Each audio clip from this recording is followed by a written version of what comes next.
Buon sabato, ben ritrovati, prima edizione di Antenna 3 in questa giornata 25 di maggio in cui non molla purtroppo il maltempo. Vi mostreremo tra pochissimo quello che è accaduto e sta accadendo ancora in regione, sia sul fronte vicentino e padovano, dove ci sono state nella notte all'alba delle violente piogge e grandinate, sia per quanto riguarda il Basso Veneziano e il Rovigotto. Siamo nella zona di Rosolina dove ha fatto grandine in quantità, sia la pedemontana trevigiana da Valdobbiadene al quartier del Piave dove nuovamente si sono verificati degli allagamenti. Ma è anche la giornata del ritorno del Giro d'Italia in Veneto che a quanto pare, visto il cielo poco prima dell'inizio di questa diretta, abbiamo sentito qui in studio un forte tuono. Ecco, col ritorno del Giro d'Italia purtroppo in condizioni meteo non proprio favorevoli, sapete che alle 11:35 circa la carovana rosa è partita dall'Alpago per raggiungere proprio attraverso la pedemontana trevigiana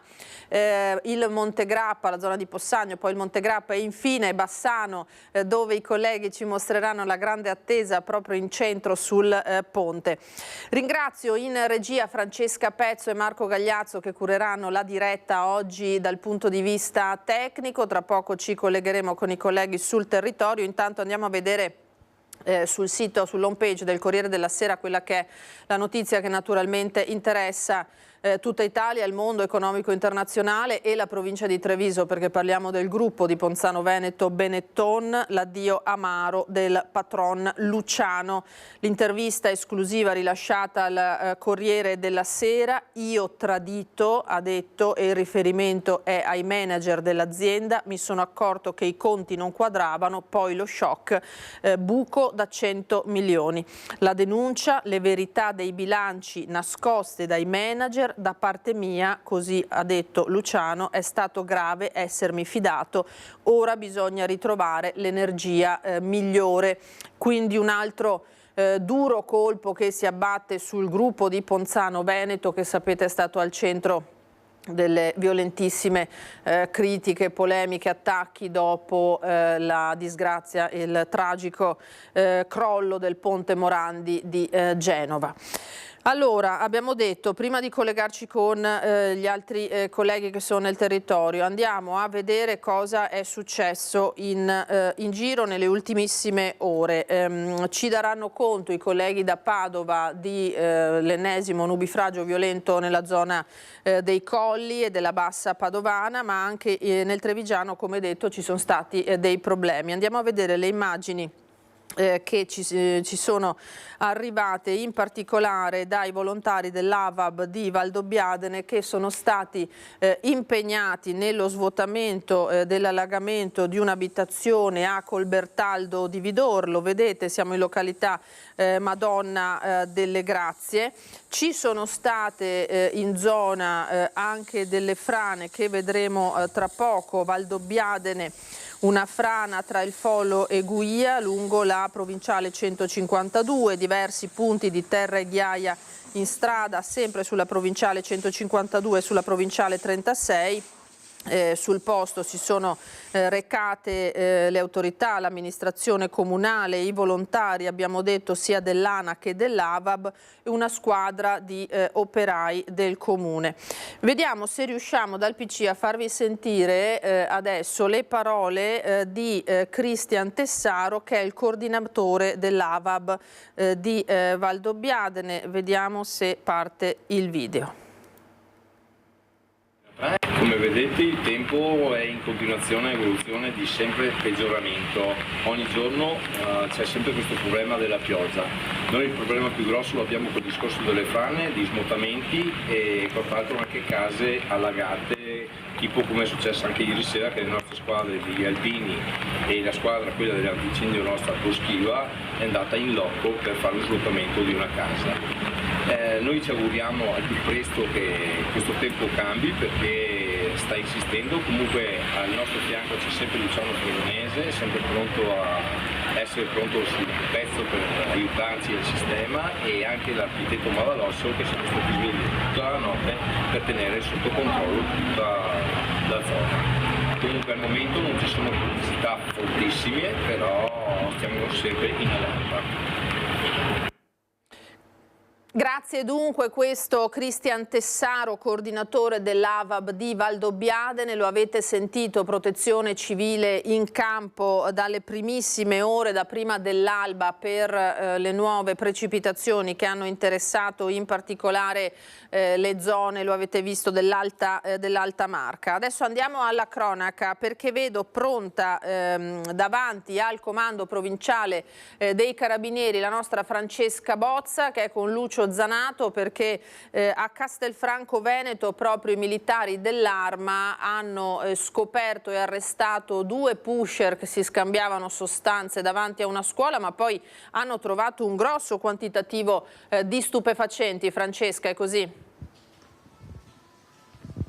Buongiorno Lina, buongiorno ai telespettatori. Una parentesi, hai parlato di maltempo e noi ci stiamo proteggendo insieme a Lucio Zanato sotto i portici, perché anche su Treviso si è abbattuto un violento nubifragio ormai da diversi minuti. Torniamo alla notizia di oggi che hai anticipato tu, è questa operazione antidroga dei Carabinieri di Castelfranco, illustrata nel corso di una conferenza stampa che si è conclusa da poco qui al comando dei Carabinieri di Treviso. Operazione antidroga che ha permesso ai militari di cogliere in flagrante 2 push, un 29enne e un 25enne, entrambi della zona, e sono stati visti mentre il 25enne stava cedendo all'altro circa una 50 di grammi di ketamina.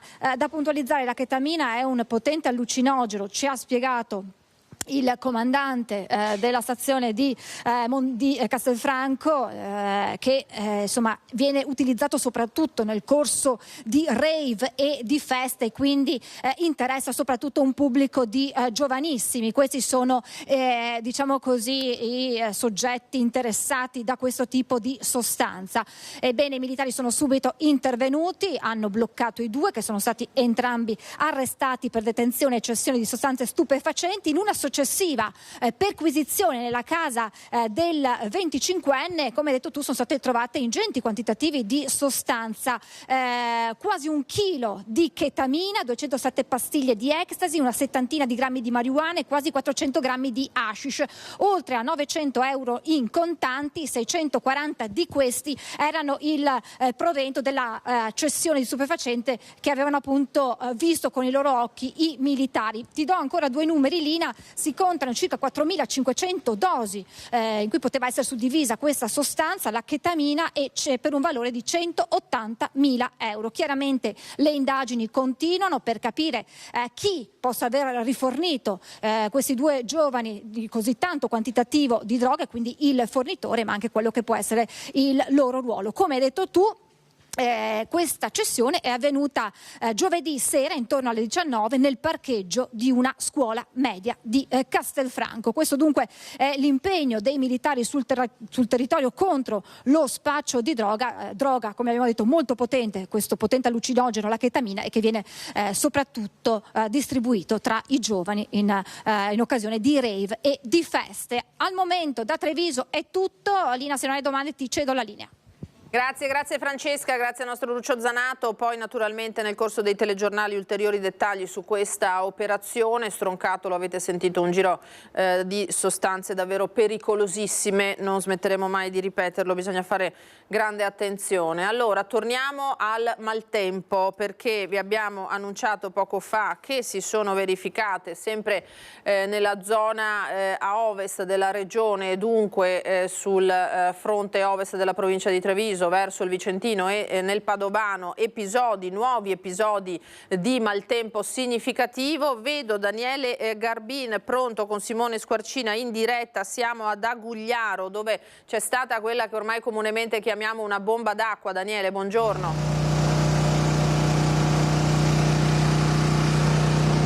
Vediamo se Daniele ci sente, forse non ci sente. Sì, grazie Lina. Della linea siamo ad Agugliaro in questo momento e dobbiamo praticamente rendere conto di un clima che è impazzito letteralmente. In questo momento c'è addirittura un raggio di sole, ma per terra abbiamo circa 20 centimetri di quello che sembrerebbe una nevicata, invece è grandine, chicche di grandine, diciamo della grandezza di 1 centimetro, che hanno coperto questo comune, che siamo nella zona proprio del Basso Vicentino, una ventina di chilometri dal capoluogo. Questa mattina verso le 8 è arrivata questa cella di maltempo incredibile che ha concentrato in questo punto pioggia e grandine. Alle mie spalle uno delle 4 squadre dei Vigili del Fuoco, sono una quindicina di uomini che sono al lavoro subito allertati per liberare le cantine, gli spazi allagati. Ecco com'è, questa è un'abitazione che si è trovata in pochissimo tempo allagato, il residente, proprio il proprietario, ecco, ci racconta cosa è successo.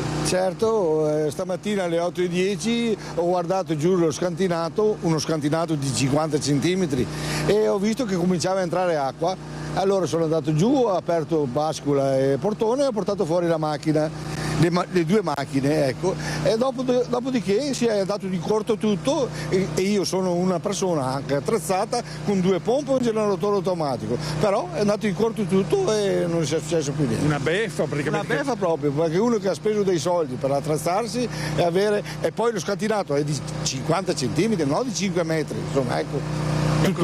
Cosa potrebbe essere successo che non è andato? Ma non so, non scarica il depuratore, non ho idea cosa succeda. Ecco. Parliamo di caditoie, ma comunque forse l'evento in sé che secondo l'evento straordinario, perché l'altro evento è stato mercoledì scorso con 10 centimetri in meno, però anche mercoledì scorso ho sparato fuori acqua e tutto. Certo. Grazie, intanto Prego, auguriamo buon lavoro a lei. Ecco, per capire qualcosa di più sul maltempo abbiamo con noi un appassionato di meteorologia che proprio stamattina ci ha attestato quello che stava succedendo con pochissimo preavviso di cosa è successo esattamente qui. Allora, si è formato questo ennesimo importante sistema temporalesco nella bassa veronese. Erano circa le 7-8 per poi trasferirsi lentamente verso il Montagnanese, dove anche lì ha scaricato una comunque quantità importante di grandine ed acqua, per poi trasferirsi verso più nord-est, colpendo il comune dove vediamo qui di Agugliaro, dove ha scaricato nel giro di un poco spazio nel centro cittadino un quantitativo importante di grandine. Stiamo parlando di circa 20 cm di grandine in circa mezz'ora, 40 minuti. Le statistiche cosa dicono? Un evento che non si ripeteva da quanto tempo? Questo penso nel comune qui di Agugliaro, un evento penso storico di questa portata, non credo se ne siano verificati ancora, almeno di recente. Ovviamente di questi fenomeni dovremmo aspettarcene sempre di più a causa ovviamente del surriscaldamento globale. Avremo sempre più questi eventi estremi, insomma, ecco. Ma senta, come proteggersi? Perché uno dei problemi che abbiamo sentito è anche da parte dei residenti è che non sono stati allertati sufficientemente proprio per mettere in salvo automobili. È capitato per l'Alto Vicentino l'esondazione di fiumi, qui invece è completamente diverso, qui parliamo di una precipitazione intensa con grandine che ha ostruito caditoie. Esatto, la grandine è anche andata a fare da ostruzione alle cavitoie, per cui l'acqua non ha potuto defluire, allagando strade. E ovviamente sì, questo è il risultato, insomma. C'era possibile dare un preavviso sufficiente? Allora, come preavviso è difficile, ma possiamo dare un 10-15 minuti. Si vedeva che c'era questo sistema temporalesco intenso, che c'era in spostamento in questa zona. Non potevamo sapere ovviamente se durante il tragitto andava a perdere forza e poteva scatenare comunque una grandinata di queste proporzioni. Quello è difficile da prevedere, insomma, ecco. Grazie, intanto le auguriamo buon lavoro. Anche a voi. Grazie. Lina, in questo momento noi stiamo proprio girando proprio in comune per capire cosa sta succedendo. È una delle tante squadre, ma ne abbiamo trovate altre 2 in zone e situazioni analoghe, sempre Vigili del Fuoco, in questo momento autopompe e anche i mezzi agricoli che cercano in qualche modo di liberare cantine e scantinati di questo intasamento. Ecco, stiamo prendendo proprio in questo momento la situazione, rendendoci conto. Ci sposteremo poi in centro al comune a vedere com'è la situazione. Ci hanno segnalato che c'è una concentrazione, ecco, delle masse di grandine. Eventualmente chiederemo la linea per un altro collegamento e tenervi aggiornati. Per il momento restituisco la linea. Benissimo, benissimo Daniele, grazie infinite, grazie a Daniele Garbin e Simone Squarcina. Naturalmente appunto facci sapere come sta andando e se ci sono, se c'è, no non è Simone Squarcina, è Andrea Benetti, scusate, il nostro operatore che era lì sul posto. Fateci sapere naturalmente se ci sono altre informazioni da dare. Chiederei alla regia cortesemente di andare su questa foto postata dal Meteo Bassano e Pedemontana del Grappa. È la grandinata che si è verificata a Cima Grappa nelle scorse ore. Siamo nella serata all'incirca nel pomeriggio sera di ieri. Montegrappa, lo ricordiamo, dove deve arrivare il Giro d'Italia, quindi condizioni meteo su questo percorso del Giro d'Italia che non sono ottimali né per i ciclisti naturalmente né per il pubblico che deve andare a seguire, che vuole andare a seguire l'evento. Vedremo insomma come andrà. Per quanto riguarda il meteo delle scorse ore, rimaniamo nel Vicentino, negli scorsi giorni, perché sapete che naturalmente le strade, quindi le abitazioni private e le aziende sono andate in sofferenza. È arrivata però la notizia che stanno per essere stanziati dei fondi straordinari per il ripristino, in particolare della viabilità, nei tempi più brevi possibili. Inferno d'acqua, frane e allagamenti hanno messo in crisi la viabilità vicentina. Oggi però serve una risposta immediata. La provincia ha stanziato più di 1 milione di euro di fondi straordinari per ripristinare le strade provinciali. La situazione è quella dell'emergenza idraulica che sicuramente ha lasciato danni importanti nella nostra provincia. Avevamo stanziato come appunto provincia di Vicenza tramite viabilità 500.000 euro pensando potessero bastare per ripristinare i danni sulla viabilità provinciale. Purtroppo già in queste ore abbiamo dovuto alzare a oltre 1 milione i finanziamenti straordinari per ripristinare e sistemare le numerose frane. Fondi straordinari che saranno sottratti alle asfaltature. Dalle attività ordinarie, in questi casi è necessario trarre le risorse per gli interventi straordinari più urgenti. Pensiamo in particolare alla strada Priabonese per quanto riguarda l'area di Malo, Monte di Malo e a tutta l'area di Nogarole Vicentino, dove numerose sono state queste piccole frane, questi veramente colate di fango che hanno invaso la carreggiata stradale e che richiedono assolutamente di essere ripristinate in tempi rapidi, quindi tramite viabilità uno stanziamento straordinario di oltre 1 milione di euro per intervenire e ripristinare quanto prima la viabilità provinciale. Le provinciali più colpite dall'ultima ondata di maltempo sono la SP47 da Priabona a Monte di Malo, dove è stato necessario intervenire con urgenza per salvare un tornante dai movimenti franosi. Sulla stessa provinciale, in zona Buso della Rana, si lavora per liberare la valle ostruita dalla colata da monte dei giorni scorsi. La SP21 era stata chiusa per l'esondazione del bacchiglione tra Montegalda e Montegaldella. Sulla SP16 aveva ceduto l'attraversamento idraulico di irrigazione. Interventi necessari anche sulla SP38 Selva tra Trissine e Nogarole, in località Menegotti, e sulla SP104 Calvarina ad Arzignano. I primi cantieri sono già attivi e a seguire ci saranno tutti gli interventi più importanti. Noi contiamo in qualche settimana, massimo un mese, di riuscire a ripristinare tutta la viabilità provinciale. Messa in sicurezza o ripristino completo. E a Monte di Malo si è lavorato anche lì giorno e notte per sgomberare dal fango capannoni e macchinari colpiti dall'alluvione in zona industriale. Per molti è iniziata ora la conta dei danni. È tutto computerizzato, sono solo di merce 800.000 euro prezzo acquisto, togli sopra che sarà un terzo perché solo le cose più importanti stavano qua, più c'è il magazzino dell'arredamento che quello fa parte dell'azienda, ancora è di scorta così, perciò quello non è ancora. Dopo se mi consideri che l'ascensore costa 50.000 euro e è distrutto completamente, è da rifare, ce ne vorranno 30 per rifarlo. Uscite sì, tutto l'anti-taccheggi, tutte quelle cose lì, 5.000 di qua. Per le aziende colpite dall'alluvione nella zona industriale di Monte di Malo è il momento della conta dei danni, ma c'è chi ancora sta spalando il fango dai macchinari e liberando i locali del proprio posto di lavoro. Un disastro ambientale che ha colpito però a macchia di leopardo. I capannoni più danneggiati sono quelli che hanno fatto da diga agli altri dalla violenza delle acque dei piccoli torrenti che scendevano dai monti, travolgendo tutti gli ostacoli. Una dinamica specifica dell'evento su cui non si placano le polemiche in vista anche dei risarcimenti. Fortunatamente la nostra non è stata toccata, ma i nostri vicini qui di fronte proprio sono disperati perché penso abbiano addirittura fermato la produzione e quindi non so se hanno qualche mese davanti di fermo proprio della produzione. Disastri, sono stata sentata tutta notte, disastri a guardare, li abbiamo schivati, gli altri poca. Però i capannoni davanti? Sì, e guarda che farotti là che la porta via, roba pesante. Quei bidoni grossi pieni di acqua, c'era qua. Se è alluvione le assicurazioni ma deve rispondere la regione, deve rispondere cosa? Questo qua è un danno anche che si poteva evitare, ma è successo di notte, una volta è successo di giorno, sono andati là con scavatore e hanno tirato via il materiale.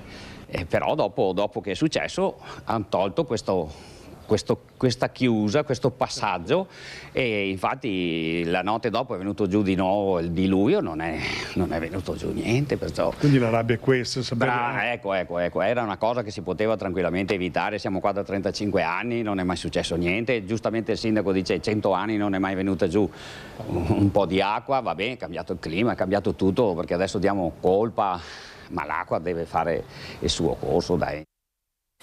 Da Monte di Malo a Isola Vicentina gli uffici comunali sono inondati dalle richieste di risarcimento per l'appunto. Al di là dei danni materiali, i residenti naturalmente sono anche colpiti, dispiaciuti da quello che è la perdita dei ricordi di una vita.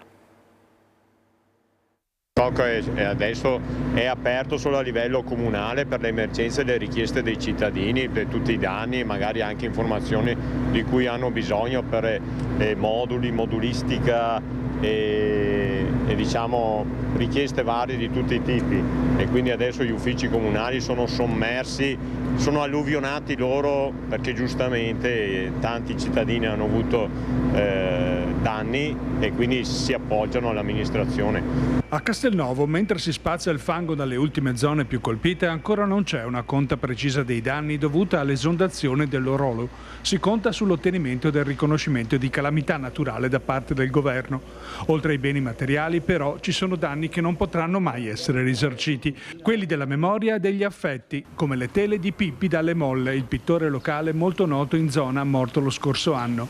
Centinaia delle sue tele sono state oltraggiate dal fango nell'abitazione in cui vive il figlio. Domenica saranno venuti minimo 20 persone a darmi una mano, ragazzi, addirittura c'è una ragazza che viene da Monticello Conte 8 che si interessa di pittura, non so come abbia fatto a conoscere mio padre o a sapere delle faccende, e viene a aiutarmi anche oggi pomeriggio a pulirli e sistemarli, insomma. Tutte le fotografie, tutti i filmati dei bambini quando erano piccoli, tutto, non c'è più niente, quelle là non possono risarcire, non hanno un prezzo quelle cose là.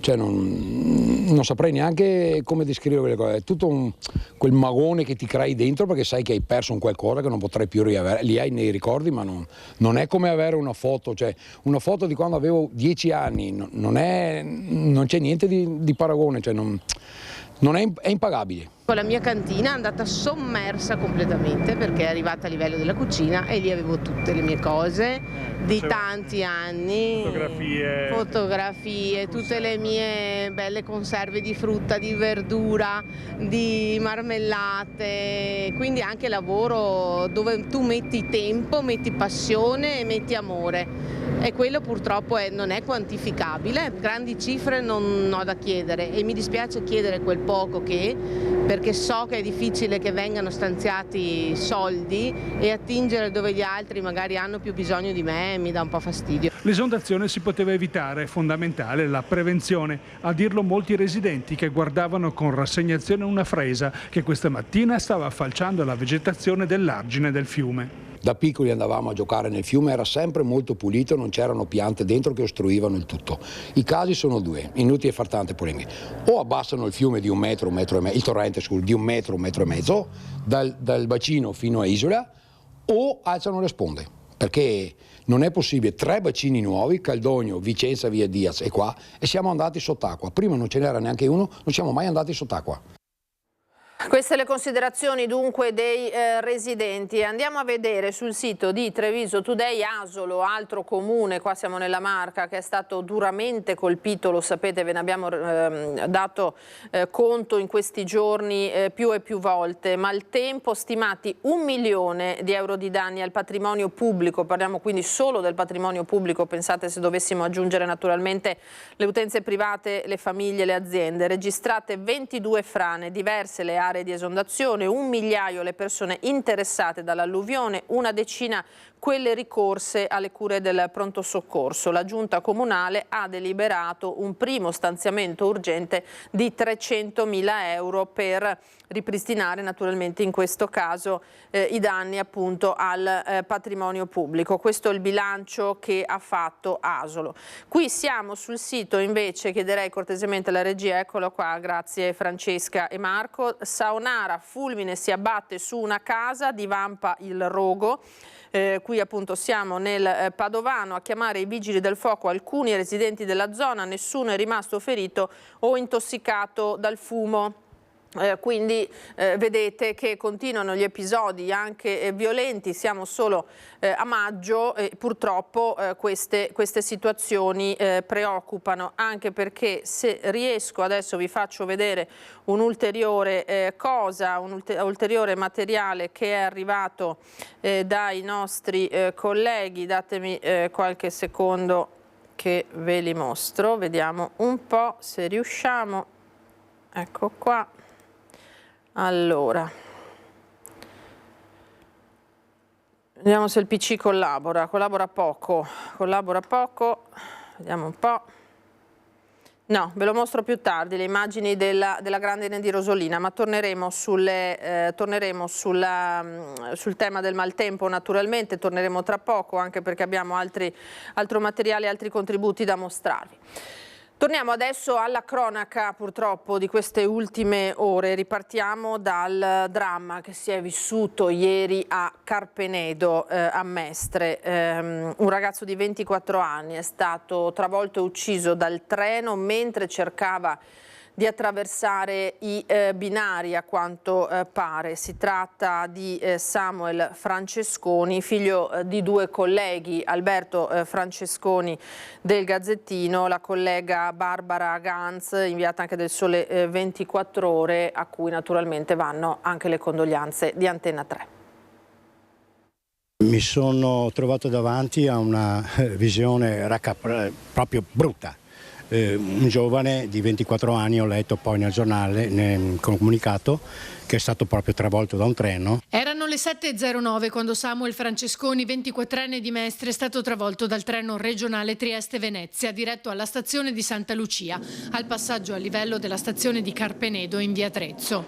Prima è stato colpito a un gomito dal convoglio, poi sbalzato molto lontano dal punto dell'impatto, come racconta un testimone. Il corpo era una decina di metri steso nei binari verso la parte Mestre, diciamo. Per la procura si è trattato di un incidente. Secondo quanto riferito dalla polizia ferroviaria giunta sul posto insieme alla locale, sarebbe escluso il gesto volontario. Il ragazzo di origine etiope, figlio dei giornalisti Barbara Ganz e Alberto Francesconi, avrebbe deciso di superare la barriera del passaggio. Forse aveva fretta e credeva di aver calcolato bene le tempistiche per poter passare rapidamente dall'altra parte, o forse credeva in un rallentamento del treno, che però non prevedeva alcuna fermata. Le indagini stanno anche cercando di capire se stesse ascoltando della musica. Chi vive e frequenta la zona sostiene che quotidianamente ci sia chi attraversa i binari senza preoccuparsi del passaggio a livello chiuso, nonostante i numerosi cartelli di avvertimento, sia a piedi che in bicicletta. Passano con il passaggio a livello chiuso. Non scavalcano, c'è chi butta la bicicletta. Non solo a piedi, ma anche con la bicicletta a mano, il motorino.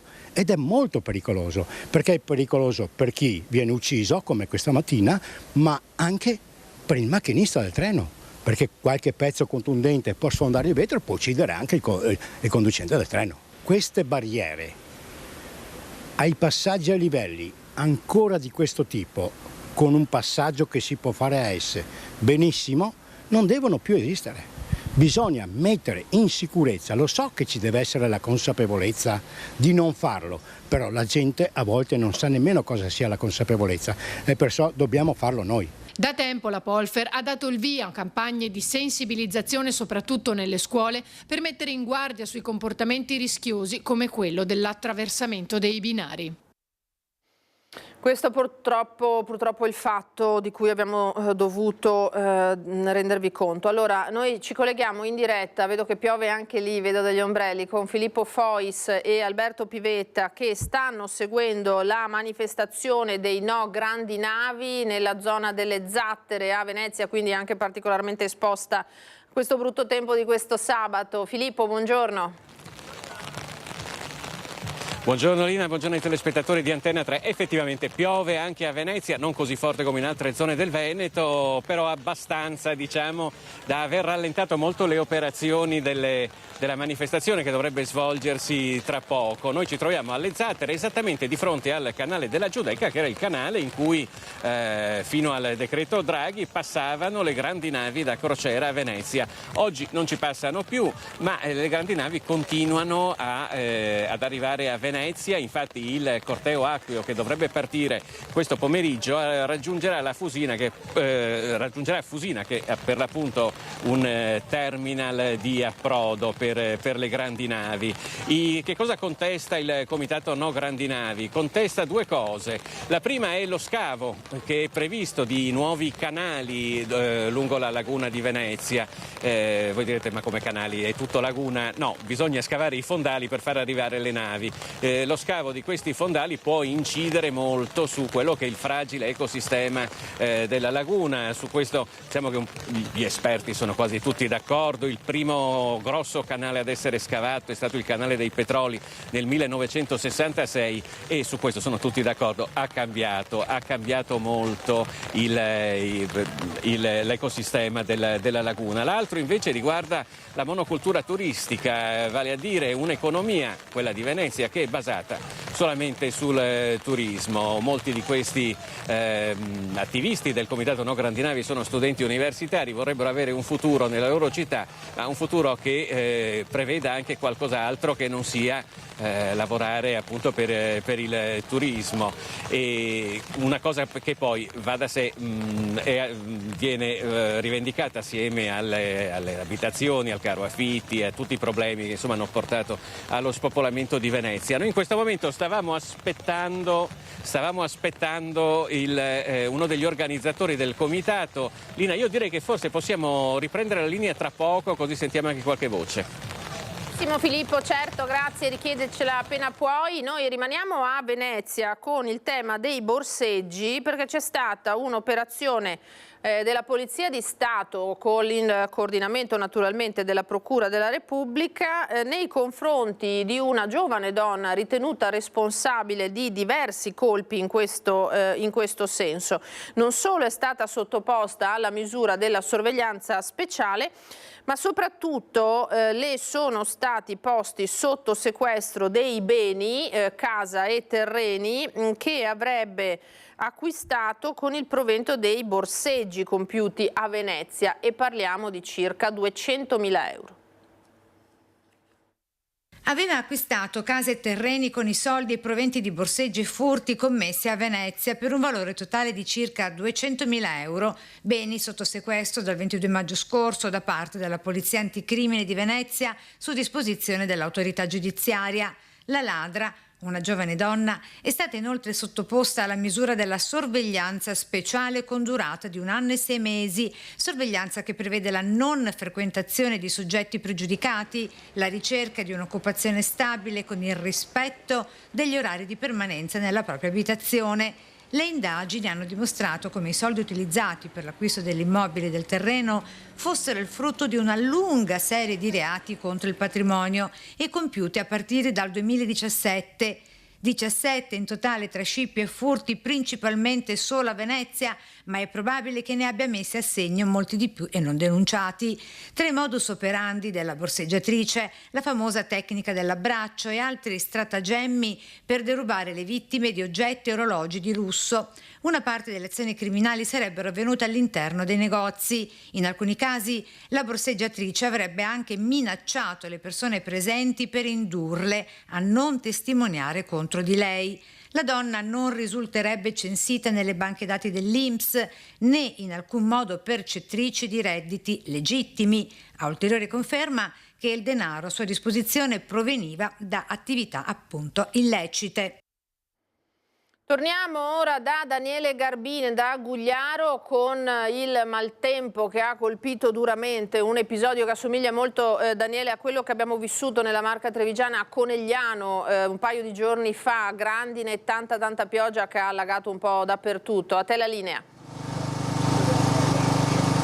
Sì, grazie Linea, confermo, effettivamente noi abbiamo continuato la nostra ricognizione nel comune, ricordiamo che è un comune di 1400 abitanti e in questo momento alle mie spalle avete il municipio, la chiesa e come ci avevano annunciato proprio in questo momento ci sono le squadre che stanno spellando di protezione civile, ma la grandine ha coperto come una nevicata nel giro di veramente di poche ore, 2 ore questa mattina, trasformandolo in un paesaggio invernale, proprio tutto concentrato qui. Paradossalmente la beffa è che c'è già il sole che splende sopra di noi e quindi è veramente il tempo impazzito. Ecco, abbiamo visto tanti uomini in questo momento, le abitazioni, come il responsabile della protezione civile del comune Francesco Antoniazzi, ecco, quante squadre e come sta andando? Beh, abbiamo 7-8 squadre fuori per circa una trentina di volontari, adesso stanno arrivando altre squadre perché il comune è convenzionato con l'associazione Alpini, per cui stiamo facendo intervenire tutte le nostre squadre della sezione di Vicenza. Cosa stanno facendo questi operatori che in questo momento davanti alla casa? In questo momento stanno mettendo giù la pescante di una pompa un po' più grossa perché la quantità d'acqua è enorme, per cui con le pompe piccole non si riesce a fare niente.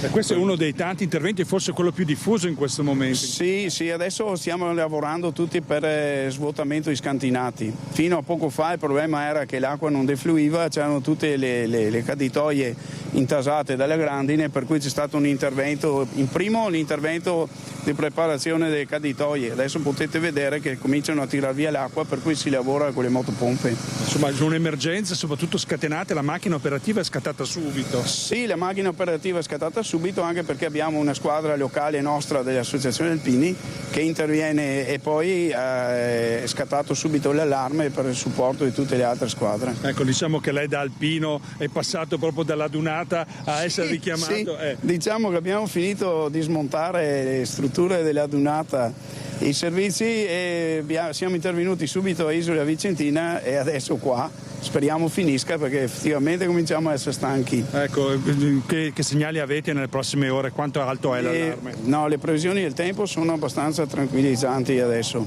non sono più previsti forti nubifragi o cose del genere per subito.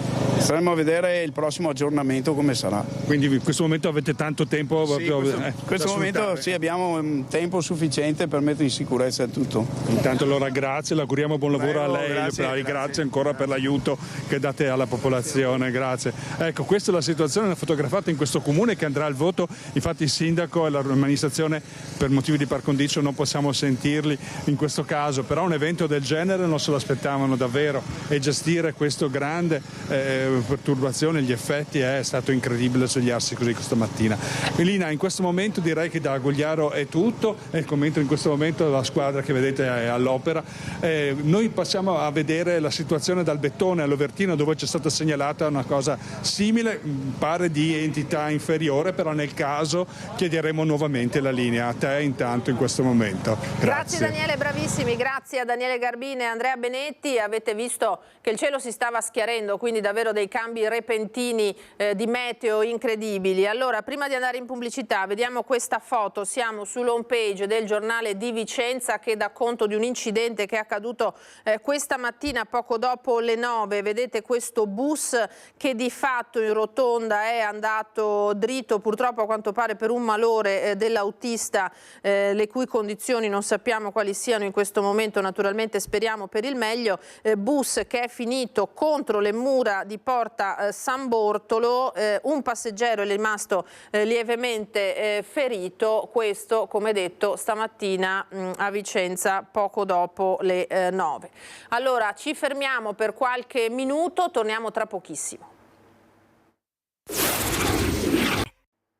Ritorniamo in diretta da studio, prima edizione di quest'oggi, ci stiamo alternando, lo avete sentito, tra cronaca, maltempo e Giro d'Italia in questo sabato 25 maggio in cui per l'ennesima volta il cielo non ha dato tregua nella notte alle prime ore dell'alba e poi questa mattina forti temporali, grandinate, lo avete sentito, tra il Padovano, il Vicentino e la Pedemontana Trevigiana. I vigili del fuoco di Treviso ci hanno informato che sono stati eseguiti in mattinata una decina di interventi per rami pericolanti e piccoli allagamenti tra il Monte Bellunese e il Coneglianese, quindi anche quella fascia è stata colpita e come vi abbiamo mostrato poi in apertura di questa edizione i principali disagi ci sono vissuti tra Valdobbiadene, Vidor e il quartier del Piave.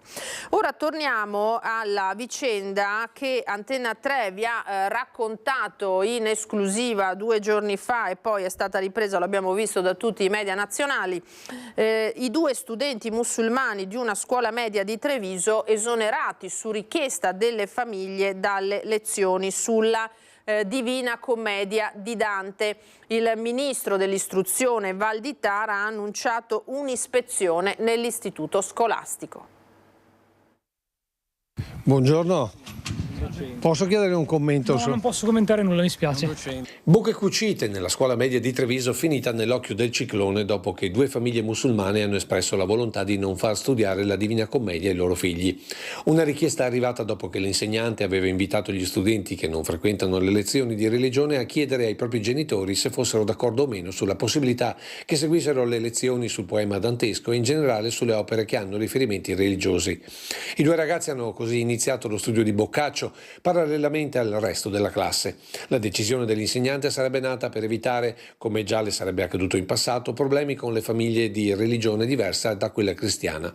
Di quanto accaduto nell'istituto trevigiano se ne sta occupando anche il ministro dell'istruzione Valditara, che durante la conferenza stampa al termine del Consiglio dei Ministri ha annunciato un'ispezione nella scuola. Abbiamo disposto un'ispezione per verificare come stanno effettivamente i fatti, perché oggettivamente una esclusione dal programma scolastico del pilastro di uno dei pilastri della nostra letteratura, della nostra storia della letteratura, per motivi che non si sa bene, religiosi, culturali o doglianze di qualche genitore, francamente non abbiamo ancora ben capito, è del tutto inammissibile. L'ufficio scolastico regionale, dopo aver inizialmente annunciato l'invio di una nota, ha fatto sapere che interverrà solo una volta conclusa l'ispezione ministeriale che è già stata avviata, una vicenda destinata a far discutere e che divide gli stessi genitori. No, non esiste, perché siamo in Italia, quindi chi viene qua si adegua ai nostri usi e costumi. È giusta l'ispezione e che gli ispettori poi decidano il resto. L'ho fatto bene, però a esentare che non conoscano Dante Alighieri e la Divina Commedia, ma perché? Perché mette Maometto all'inferno? Ma può essere. E comunque secondo lei insomma, è offensivo per l'Islam? Sì. Queste le voci raccolte dal nostro Lucio Zanato. Il caso, come detto, è diventato nazionale e a 2 settimane dal voto davvero ha scatenato la tempesta perfetta. Il sindaco di Treviso ha subito commentato: meglio togliere TikTok che la Divina Commedia. Il leader leghista Salvini ha parlato di scelta demenziale. Per il PD la scuola deve rimanere laica. Togliere dal percorso didattico Dante Alighieri francamente non lo vedo un passo verso l'integrazione, ma lo vedo verso un passo verso l'esclusione della nostra storia, della nostra cultura, cosa che secondo me è sbagliatissima.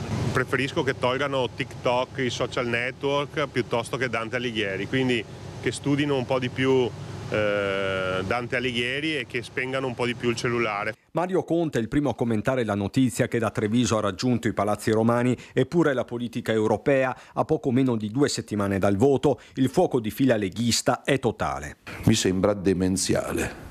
Adesso che nelle nostre scuole non si possa studiare Dante, poi può piacere, io mi ricordo a memoria alcuni, perché è offensivo, ecco io penso che siamo o sull'orlo del baratro ai limiti del ridicolo. Inaccettabile che la scuola diventi ostaggio, dice il presidente Luca Zaia. Il problema non è Dante ma l'integralismo. Sui social interviene anche Vannacci. Eccoli quelli che vogliono distruggere la nostra Italia e la nostra identità, scrive il generale. Non da meno, Fratelli d'Italia, continuiamo a sottometterci ai musulmani, tuona la ministra Daniela Santanchè. Richiesta folle, li fa eco il vicepresidente della Camera Fabio Rampelli. La cultura non si cancella, ribadisce Raffaella Paita di Italia Viva. Dante è di tutti, dice in Commissione Cultura Gaetano Amato del Movimento 5 Stelle, che definisce però ridicola la strumentalizzazione politica del caso per costruirci una narrazione a proprio uso e consumo, afferma un concetto di fondo il PD trevigiano. La scuola deve essere laica e la nostra letteratura, dove ovviamente la Divina Commedia è un punto fondamentale della nostra letteratura, va studiata da tutti gli studenti e la letteratura non può essere religiosa, cioè è letteratura e noi siamo in un Stato laico, la nostra Costituzione è laica, la scuola è laica.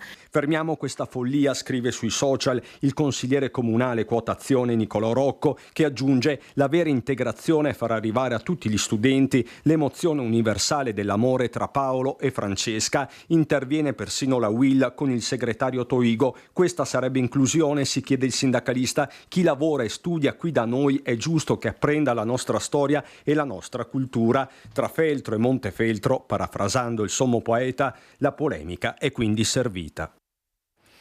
Questa è dunque la vicenda su cui torneremo anche oggi nel corso dei nostri telegiornali. Polemica, magari non così vasta, ha scatenato anche la statua dell'alpino che imbraccia un'arma, un fucile. Vedo Federico Fusetti, lo vedo già in diretta, collegato con Francesco Rattai, perché c'è stata finalmente l'inaugurazione.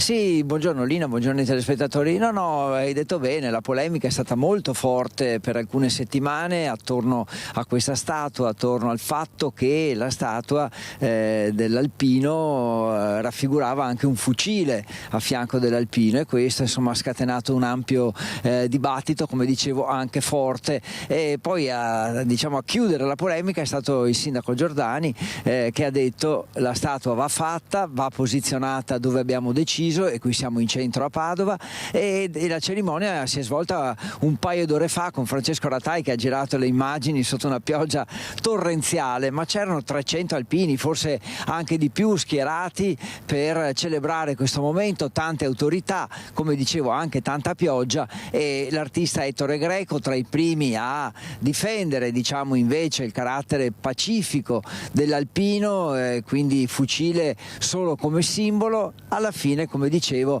la cerimonia è stata fatta, c'è stata una grande partecipazione e alla fine la statua è qui, e qui rimarrà ovviamente al suo posto. Siamo proprio in centro a Padova, a pochi metri, possiamo dire, dalla Cappella degli Scrovegni, alle spalle della Cappella degli Scrovegni. Una grande partecipazione, dicevo, tra cui che ha visto anche la presenza del sindaco Sergio Giordani. Francesco Rattai ha raccolto una dichiarazione del sindaco, sentitela bene, ascoltatela bene, perché lancia una proposta direi molto importante agli alpini, al mondo degli alpini, per il loro futuro, per un futuro legato a Padova. Sentiamo perché. È una storia bellissima. Però ci ricorderemo quanta pioggia c'è. Per gli alpini non è un problema, ovviamente, la pioggia non fa niente.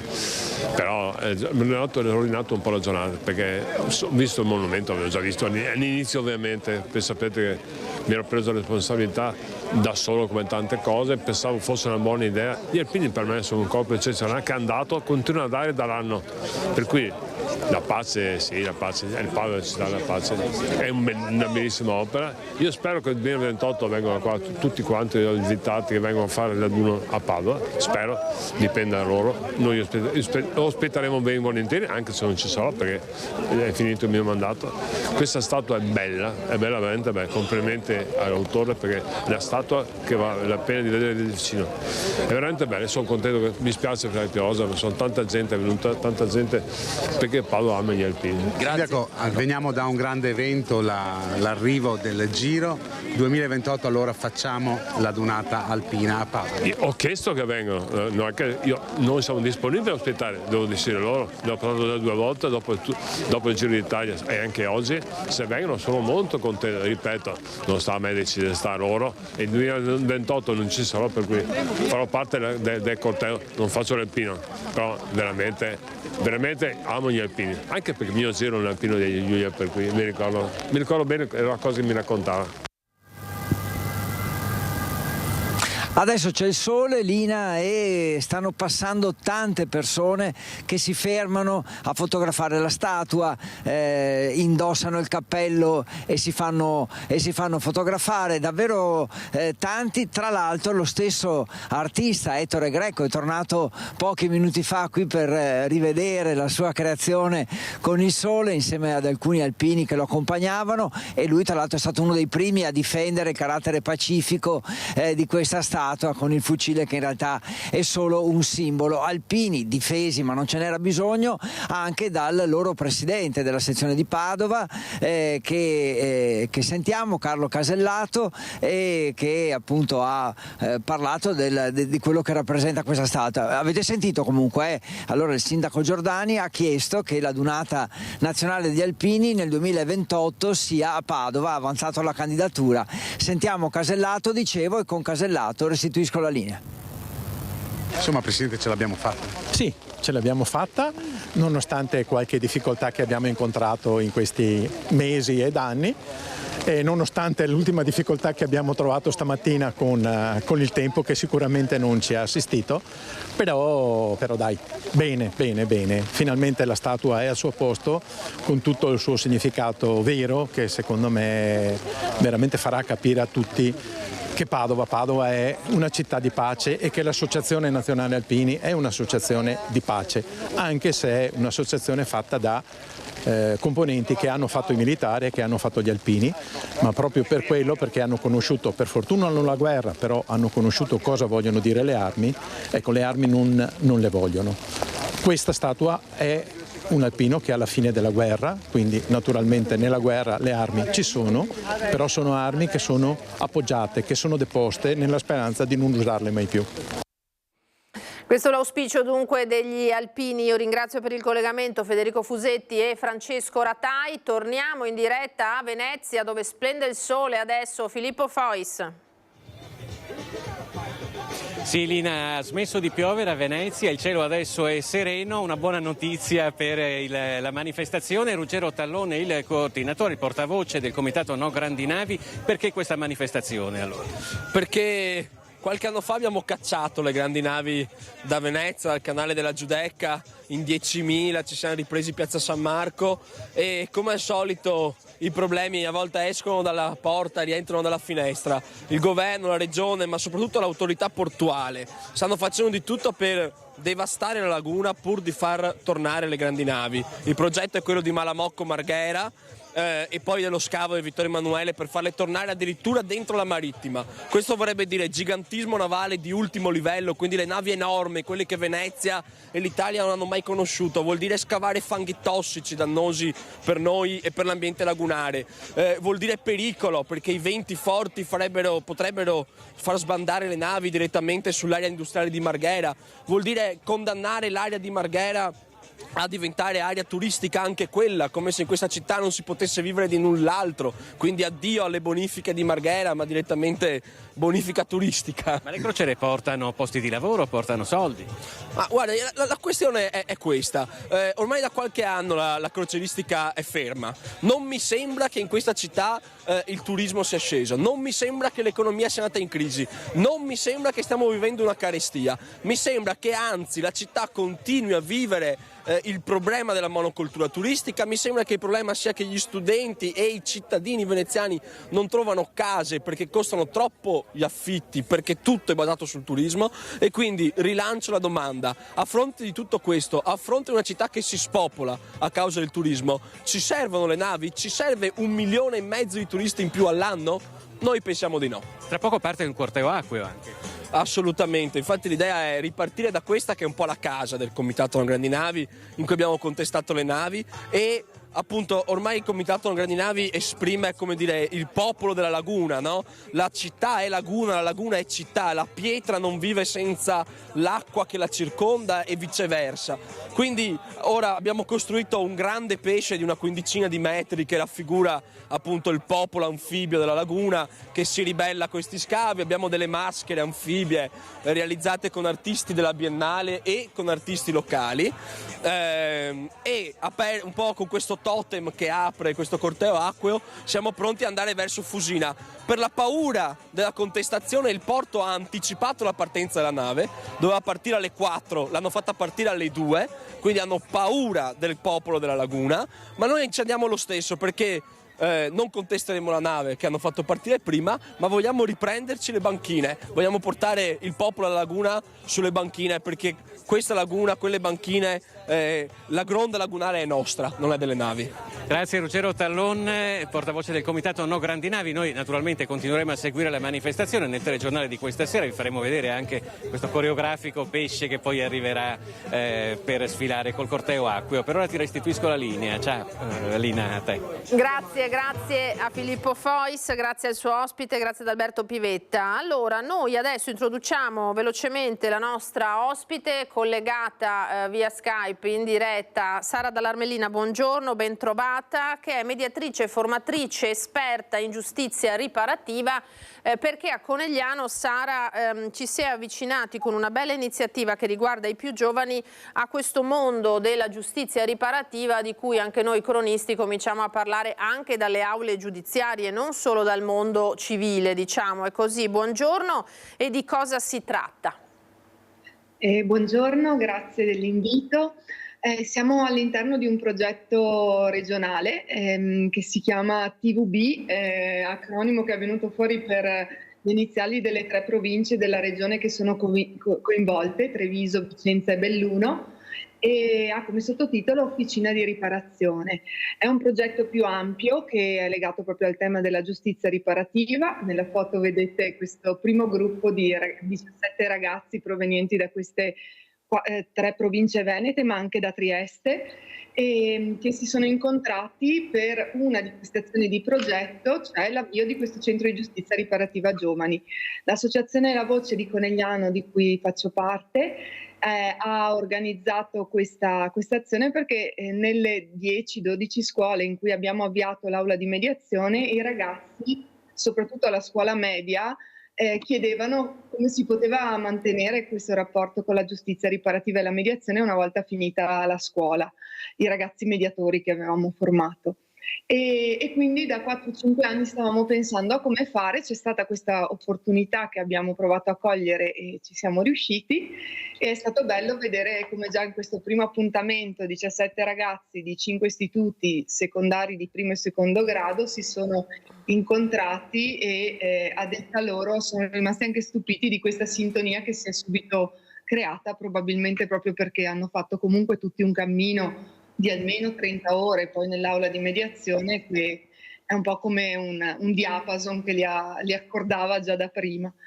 E all'interno di questo progetto ci sono altre azioni, c'è un gruppo di insegnanti mediatori referenti nelle scuole da cui provengono questi ragazzi e alcuni educatori che stanno facendo un percorso di 80 ore con noi per poter essere poi autonomi nella gestione dell'aula di mediazione nelle loro scuole. E poi ci saranno degli eventi sia nel territorio di Treviso, Vicenza e Belluno collegati ai tavoli per la giustizia riparativa, per cui per continuare nella sensibilizzazione della cittadinanza e della comunità a questo tema. Ecco, allora Sara, pare che i ragazzi, i giovani e il mondo della scuola sia particolarmente ricettivo, no? Rispetto a questo tema. Di cosa stiamo parlando? Spieghiamoli a chi è a casa. Affrontare i conflitti da un punto di vista differente rispetto a quello direttamente punitivo, diciamo. Sì, le scuole che aderiscono a questo progetto si formano all'interno prima un gruppo di adulti formato da insegnanti, genitori e collaboratori scolastici, una quindicina di persone, poi un gruppo di ragazzi e aprono le aule di mediazione. Nell'aula di mediazione si può andare o perché si ha un'incomprensione con un compagno, con una compagna della propria classe di un'altra classe, o anche un po' invitati anche su proposta, perché l'aula comunque è uno spazio volontario, dagli insegnanti nel caso sia successo qualcosa per cui poi il regolamento prevederebbe una sanzione disciplinare. Piano piano nei regolamenti disciplinari nelle scuole dove viene accolta la proposta dell'aula di mediazione, l'idea è proprio che lo spazio di mediazione possa essere uno spazio anche alternativo alla sanzione, cioè esattamente come accade nel penale, nel caso in cui ci sia la possibilità di andare in mediazione, che le persone siano d'accordo, partecipino attivamente e trovino un accordo e lo mantengano, poi la sanzione a scuola non viene più data perché quello che è accaduto ha riparato il danno che c'è stato. Ecco, quindi non è, chiamiamola così, chiariamo, non è una scappatoia, è corretto? Assolutamente. Non è una negoziazione, nel senso che a queste risposte nel video che stiamo costruendo adesso con i ragazzi sarebbero molto più bravi loro a dare risposta, perché apparentemente è più facile scappare la nota, ma l'aula di mediazione è uno spazio di parola in cui si parte dai fatti accaduti per dare voce poi, grazie a poche parole che dicono i mediatori, a quello che ci sta sotto, cioè che emozioni mi hanno mosso, che mi hanno portato ad avere poi quel comportamento, e per ritrovarsi poi su dei valori condivisi che sono stati feriti non necessariamente in quel fatto, ma nelle vite dei confliggenti che arrivano all'aula di mediazione. Per cui sì, non è una passeggiata, non è una proposta buonista, ma è un cammino profondo e umano che i ragazzi sentono sempre di più nelle loro corde. Ecco, quindi è partito questo centro di giustizia riparativa Young a Conegliano, poi appunto lei ha citato le aule nelle scuole, crediamo che si possa diffondere anche velocemente, l'abbiamo visto dalle prime volte in cui ne parlavamo, no Sara? Ad adesso c'è già un cammino bello avviato. Sì. 3 delle nostre scuole hanno fatto anche una testimonianza in un incontro convocato dall'ufficio scolastico regionale, e la cosa bella è proprio vedere come questo strumento intercetta delle corde che vibrano forte nei ragazzi. L'altro giorno c'erano ragazzi dagli 11 ai 17 anni che hanno dialogato e lavorato alla pari. In alcuni casi i ragazzini delle scuole medie erano più avanti, nel senso che l'aula era già aperta da più tempo rispetto a quelli delle superiori, e c'è stata veramente una parità, un'equità di dialogo e di rispetto che insomma fa ben sperare rispetto a tante altre storie che purtroppo accadono nel mondo giovanile.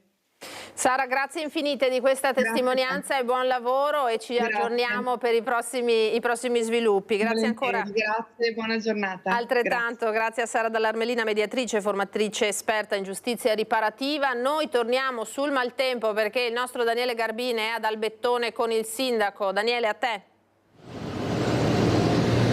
Sì, grazie Lina. Come promesso siamo venuti proprio a verificare di persona, perché 2 erano i comuni del Basso Vicentino che stamattina era stata segnalata questa cella che aveva colpito in maniera dura, e sapevamo a un certo punto, anche grazie al sindaco Francesca Rigassa. Sì, buongiorno a voi, buongiorno. Ecco, che ci aveva avvertito che la situazione nel suo comune fortunatamente era di danni minori rispetto ad Agugliaro. Effettivamente siamo arrivati qui, in questo momento c'è il sole, ecco, però il sindaco stamattina ha comunque aperto il cocco. E quali erano le informazioni che avevate? Qual è la situazione? Sì, questa mattina verso le 9:30 sono stata immediatamente stata allertata, perché ad Agugliaro e nella frazione nostra qui di Albettone, la frazione di Lovertino, c'era stata una potente grandinata.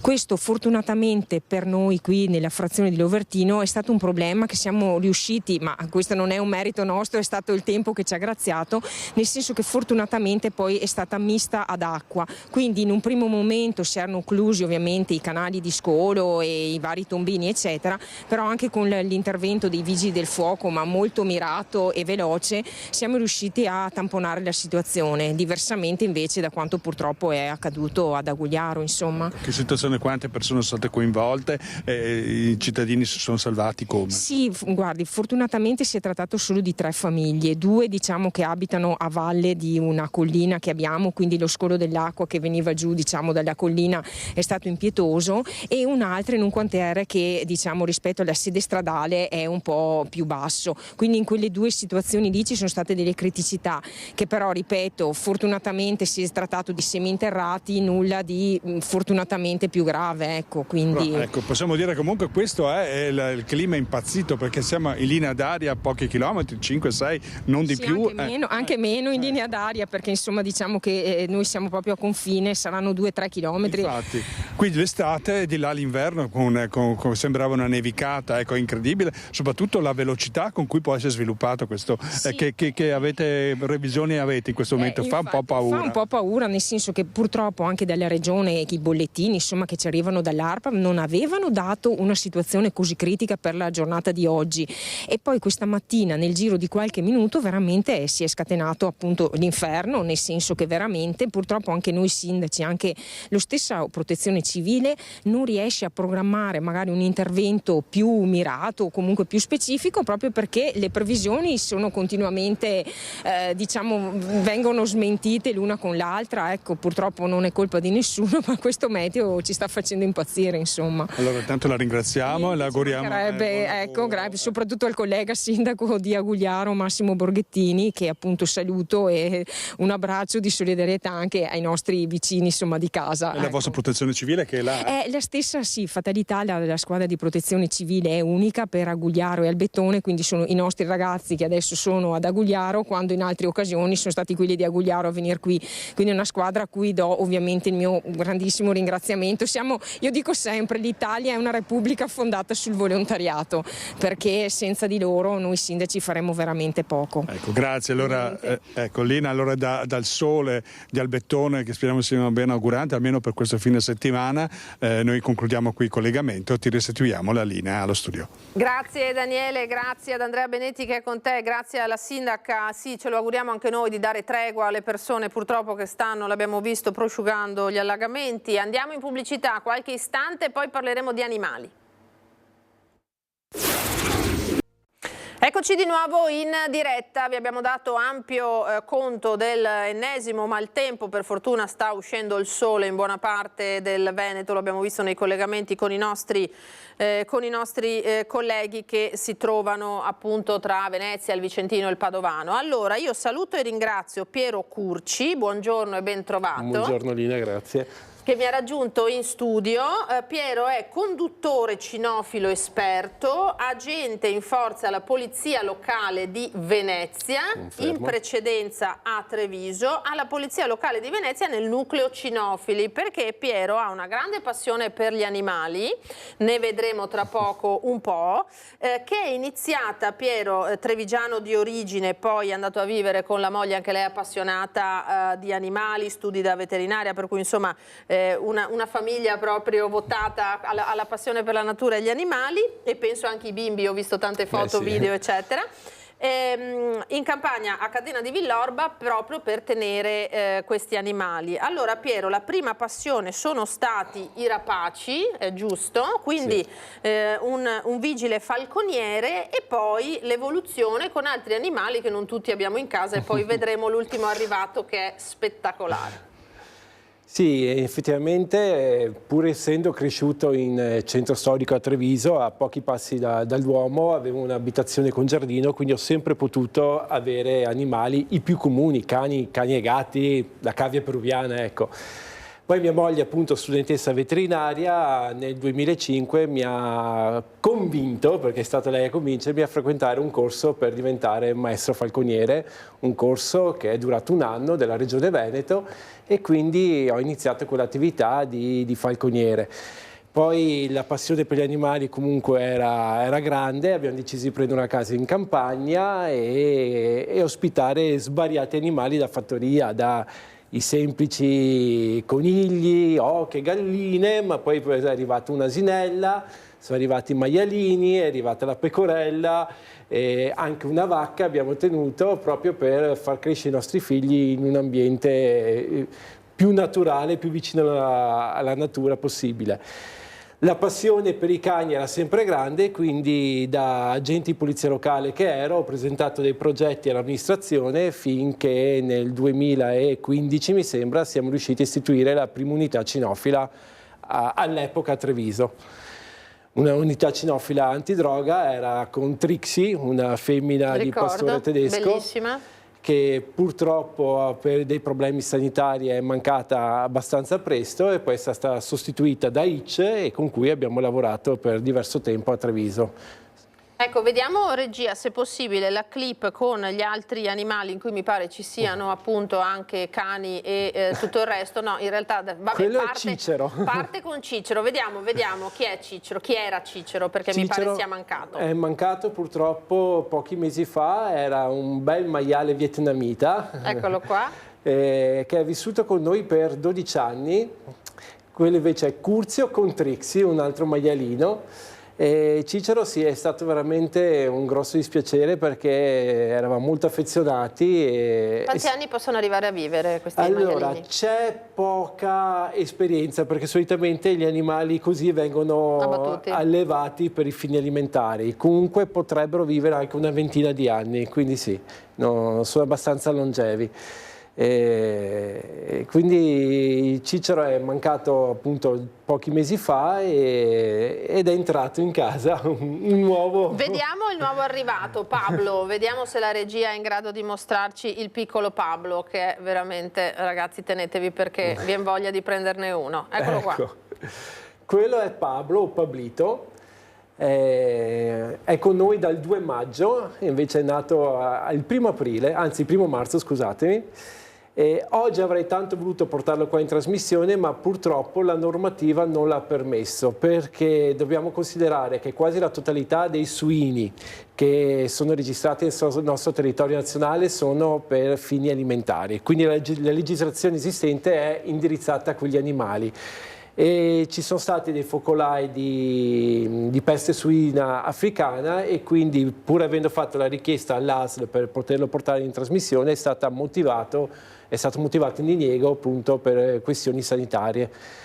Però lo vediamo lo stesso, a livello vedere. Televisivo, ci sarebbe piaciuto accarezzarlo, ma pazienza. Questi animali che si tengono in casa, il maialino nella fattispecie, comunque vengono, che ne so, vaccinati, seguiti, come funziona? Sì. Infatti non è un animale per tutti, nel senso che è un animale che ha bisogno delle attenzioni che non sono comuni.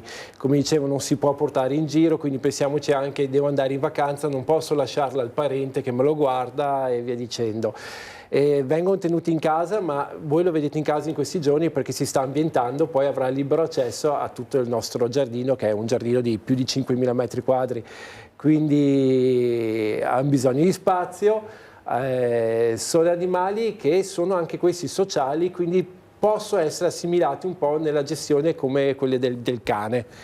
E nel video che si è visto prima gli stavo insegnando il seduto, sta già giocando con la pallina, e un po' alla volta farà quasi tutti gli esercizi che solitamente riesco a insegnare ai miei cani.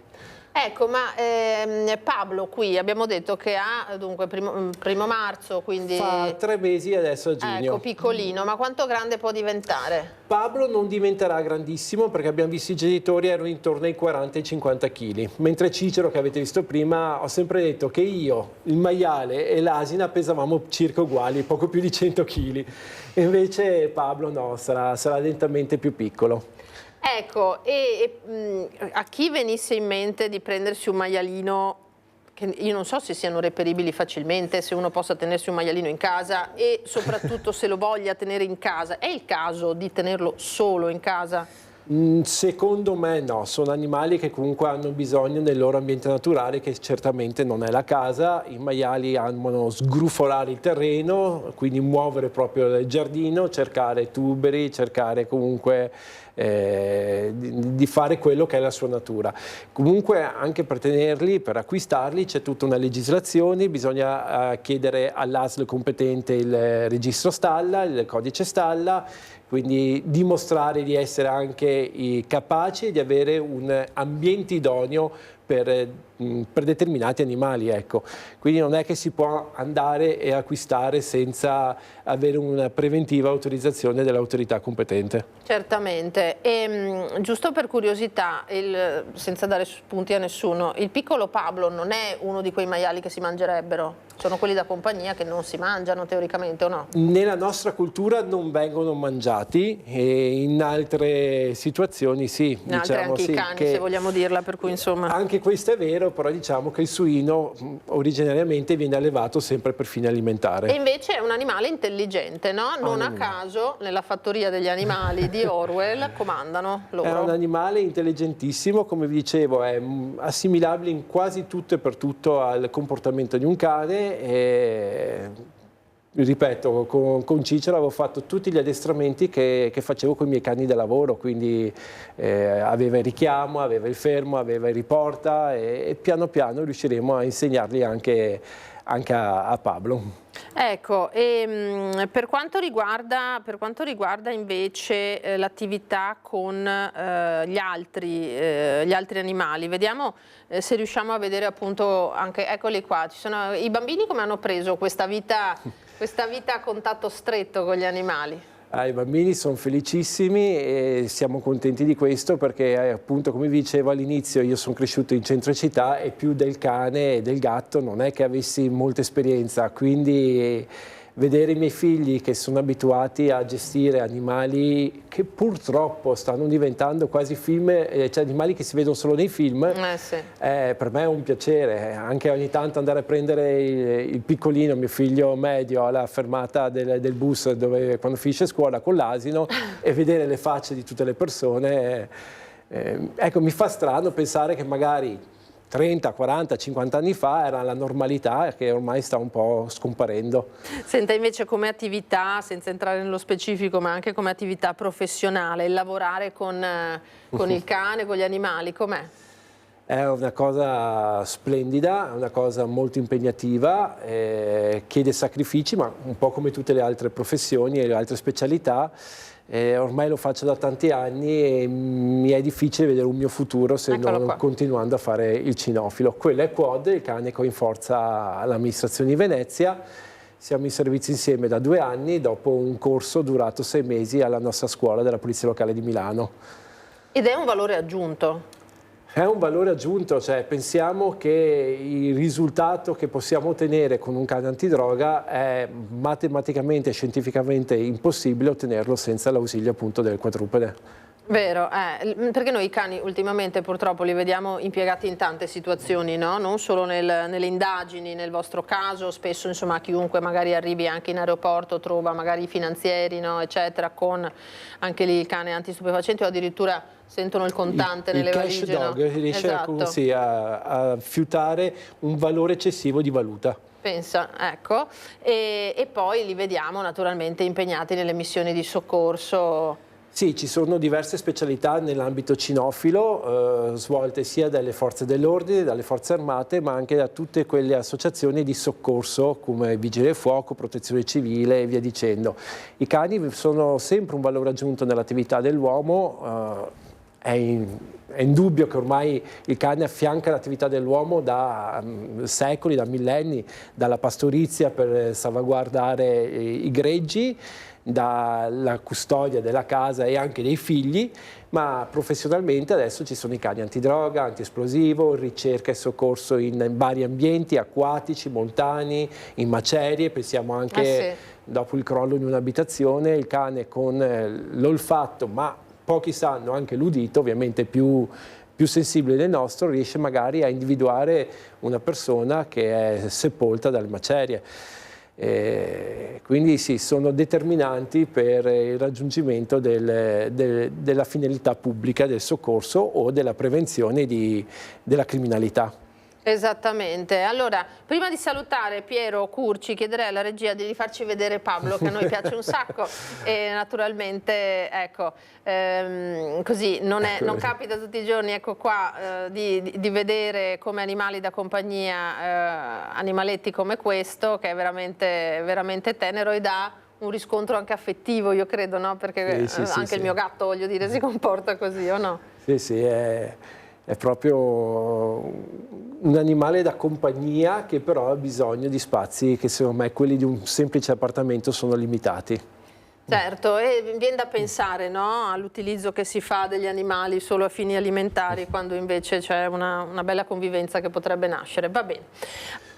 Su questo potremmo aprire un mondo, ma dobbiamo parlare di Giro d'Italia. Allora, grazie infinite per questa presenza, Piero Curci, e per le immagini, per il lavoro che fa, naturalmente buon lavoro, e da parte nostra una carezza ai suoi animali, naturalmente, e ai bimbi che saranno anche cresciuti rispetto a questi video, magari. Ma alcuni sono recenti, sì, la grande di 13, il medio di 8 e la piccolina di 3. Per cui davvero una grande fortuna crescere insieme agli animali, vicino agli animali, ne siamo convinti. Allora, noi andiamo a vedere adesso il contributo che ha realizzato da Bassano del Grappa la collega Vanessa Banzato con Alessandro Costa Curta, perché a Bassano stanno aspettando il Giro d'Italia, hanno realizzato questo contributo perché c'era un grande acquazzone questa mattina. Vediamo cosa ci raccontano. Da Viale delle Fosse a Bassano del Grappa, che arriverà nel tardo pomeriggio di oggi il Giro d'Italia, 20ª tappa, partenza dal Pago, 184 km, siamo alla 107ª edizione del Giro Rosa. Ieri si è svolta la 19ª tappa da Mortegliano a Sappada, che è stata vinta da Andrea Vendrame. La maglia rosa ha oggi sulle spalle del 26enne sloveno Pogačar, che tutti danno come vincitore di questa 107ª edizione del Giro d'Italia, proprio per manifesta superiorità. È prevista un'affluenza massiccia, soprattutto lungo tutti i tornanti della salita che da Semonzo nel pomeriggio porterà sino al Sacrario di Cima Grappa. Una fatica che i corridori dovranno ripetere per ben 2 volte. In questa occasione, tra l'altro, è stata anche lanciata una campagna ambientalista per far sì che proprio le tante persone che si troveranno a seguire il Giro d'Italia proprio lungo le strade che portano sul Monte Grappa tengano pulito l'ambiente, non lasciino immondizie in giro, insomma, e riportino tutta a valle. Quindi questa campagna di prevenzione che ha un occhio di riguardo nel giro, nello sport, anche per l'ambiente. E allora, partenza dal lago di Santa Croce, in discesa fino a Vittorio Veneto, poi al muro di Cadelpoggio, si arriva a Pieve di Soligo, Possagno, e poi dopo aver attraversato il Piave i corridori arriveranno alle pendici, dicevamo, del Monte Grappa. Da Semonzo affronteranno per ben 2 volte la salita che porta al Sacrario. A metà discesa entrambi i passaggi a Ponte San Lorenzo si andrà a scalare il breve maripido strappo del Pianaro, si parla di una pendenza del 10%, 18 km con pendenza che può arrivare però anche al 14%. E tra l'altro una chicca è lo stesso versante che nel 2010 vide primo Nibali ad Asolo, e dopo la seconda discesa la corsa arriverà proprio a Bassano del Grappa. Attorno alle 17:15 è previsto l'arrivo in Viale delle Fosse. Dove si va adesso, in Grappa? No, già fatto, abbiamo già fatto stamattina. Che aria si respira? Tanta festa, tutti contenti, peccato il tempo perché sarebbe stato bellissimo. Tutto pronto per il Giro d'Italia? Tutto pronto, tutto pronto. Piove, speriamo, nel pomeriggio? Speriamo che si apra un poco, dai. Cosa c'è da aspettarsi oggi? C'è da aspettarsi una bella tappa, penso che diciamo vince Pogačar, perché ha dimostrato che è molto più forte. Cosa c'è da aspettarsi da questa 20ª tappa? Non so, speriamo tanto spettacolo come ci hanno fatto vivere fino adesso, emozioni grandi, e forza Pogačar. Resta il super favorito lui, vero? Sì, sì, è un bel ragazzo, umile, semplice, veramente bello, veramente bel ragazzo. Credo che oggi i giochi siano già fatti, che ormai si tenga per il Tour de France che aveva avuto. Ce l'ha in tasca questo 107° giro? Lo può solo perdere, ma visto anche ieri che è caduto anche l'altro ragazzo, l'ha aspettato, quindi non ha, penso che resti tutto così, insomma. Volevate percorrere quest'ultimo tratto anche voi? Esatto, volevamo far finta di essere per una volta anche noi professionisti, ma vabbè.